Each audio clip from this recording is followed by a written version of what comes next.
The number 5 top story is a Cypherpunk disagreement that lives on. This is from Siggy47, 16 comments, 1,931 sats on the politicals and law territory. Keyan, what's this? Yeah, Siggy's been reading the Genesis book, and he found a reference to an exchange between Tim May, I think it was by Timothy May is how we usually hear it pronounced, although that might be a serial killer. So maybe his name is actually Tim May.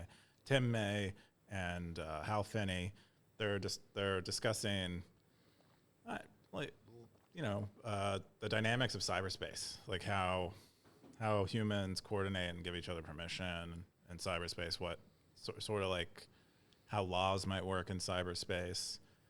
And Hal Finney's reply is like, well, I just don't believe in cyberspace as being a thing really until I'm like living in it. It's like it's like a metaphor. So it's kind of weird talking about it like it's not a metaphor. And in reality, I'm governed by the laws of the government. I'm a subject of in physical reality. And anyway, that sort of a philosophical discussion, where you could talk about cyberspace in terms of like in cyberspace, under the rules of cyberspace, this is what will happen. Siggy likens it to MMA, where no one can pull a gun on you, so it's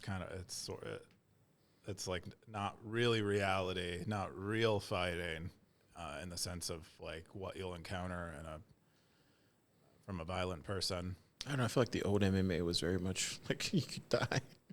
Well, the MMA in the 90s, that was pretty bad. I mean, I recall watching Rogan and them showing like clips of the old fights where they didn't have weight. That was all one weight class. There was this thing called pay-per-view, Austin. It was a box that you had to order from in the 90s. It was crazy, but like you had a black box. It was like a box. Yeah, it was a box that sit on your TV set, and you'd order these pay-per-view events, and some of them were from the MMA, and it was extremely violent. Did you not have one of those like illegal boxes? No. Oh. Did you have one of those? I believe people that I know had them. Oh wow. Yeah, I mean, I personally didn't have. Those are the equivalent of those like Raspberry Pis that they sell that has all the movies and all the channels. That's what that was, Austin. But you get like a guy would come over and he'd be like, just your parents, a guy you had like knew a toolbox, and yeah, usually like you could hit up the cable guy and like. My older brother tried to do that. I don't think it worked though. My parents probably like paid him in drugs or something, but I think he hooked up. I was too young. I just remember watching that stuff as a kid, and it was like super violent. And I would just go to the other room and play like Nintendo or something. The adults loved it. Yeah, the adults loved it. Anyways, it's a deep question. I mean, this is like the deepest question because it's like, to me, it's like physicality versus metaphysicality. And it's like, well, cyberspace isn't real, but it's like, well, if cyberspace affects and in certain situations controls meat space, then how real is it? Perhaps increasingly real, but maybe never so real that it's maybe like a layer, like an overlay. It's like Tor is still subject to TCP/IP stuff, even though it's. When you guys say cyberspace, can you give me your definition of it, just so that we're all on the same page of cyberspace? What is the definition of cyberspace? I think it's just like the internet? online. You're online, yeah, being online. Okay. With other people, connected digitally. Your information is present online and moving around. That's what I would.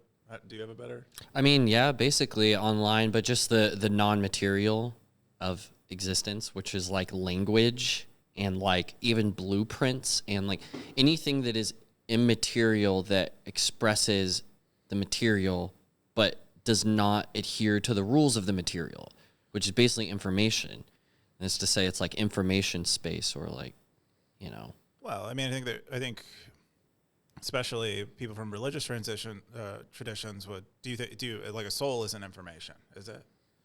Well, I mean, that's could be immaterial, but yeah, but it could just be information. Well, and this is where you like you end up conflating the information space with the spiritual, and like because it's like what's the difference? Because it's not physical stuff that makes that breathes life into the physical stuff. So what does that make it? Yeah.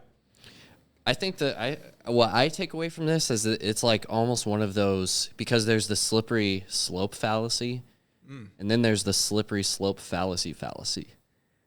And it's just like, it's like where you end up at zero, where it's like, well, there's this thing that might happen, but also there's this thing that where because people expect the thing to happen, they over expect it and they don't account for it. So you end up at this impasse where it's like, there is no reality to cyberspace. That is true. It has no effect. It's just information. But then on the other side, it's fully real. It affects the real world. It is the future. And like kind of that contradictory idea that kind of both of those things are true but untrue at the same time. Yeah. I hope that's not too philosophical, but No, for me, it's just like they're ideas that you counterbalance. This set of stories today is going to be of that quality. It gets It makes me think of like the deeper meaning to all that, Austin. And then that would be like, if you die online, do you die in real life, or if you die in real life, do you die online? That's what that like. I would want to get to like the heart of the, because that's what you're ultimately talking about. Like you're talking about your life and your death between these two realities. At least that's how I see as the heart of the whole conversation. But so if you can't die online, it's not real. Well, I'm saying like this gets me thinking like maybe the real part of the question that we're asking is like, if you die online, do you die on? Do you die? Does a part of you die in reality, or if you die in reality, do you potentially die online? Well, I think in both cases, but there's some relationship to dying in one space and its effect on you in the other. But like somebody like Hal, like I feel like he's alive. Yeah, it's ironic that Hal took the position against it, but in a lot of ways, like we keep him so alive in spirit, or at least some bastardized image we have of him. Yeah, some telephoned version of him. Yeah, I mean. Yeah, it just makes you think about that, like the bigger question. Yeah, it sounds like he would say he's not still alive. Yeah, he would say you all are retarded. Yeah, he's like, I'm fucking dead. I'd like to be alive. That's what he would say. Well, maybe the difference then is just in the actions that you take between the two realities, right? I don't know what you mean. Well, you're saying that the reason that he's not alive, or he would much rather be alive, is because he can act. He can choose to like do something, right? Or he can exist. And but I would argue like, well, then maybe that's what it is. Maybe it's just between the actions between the two is what separates the. Okay, so if you can still act, you're alive. That sounds like what you're saying. And so maybe if Hal were still able to act online, he would still be alive online, and cyberspace would be real. And I think he kind of is already, or like people do that. I don't know. It's interesting. Oh, the door isn't closed. The door isn't closed. Technically, Hal he's a little bit here in meat space, in a meat freezer, really, as much as he is in cyberspace. So, Yes. Maybe in like 1,000 years. I think I saw something. Resuscitated. Something was shared on Stacker.News in the science territory that they, I think, with a small sample, they were able to like rehydrate or like bring back to life some cryogenically frozen brain cells. So it might be closer than you think. Really? I know there's a company in Austin called, is it Venatech or something like that? They clone dogs, but maybe that's not the same thing. Dude. Let's clone Hal Finney into a dog. Let's go.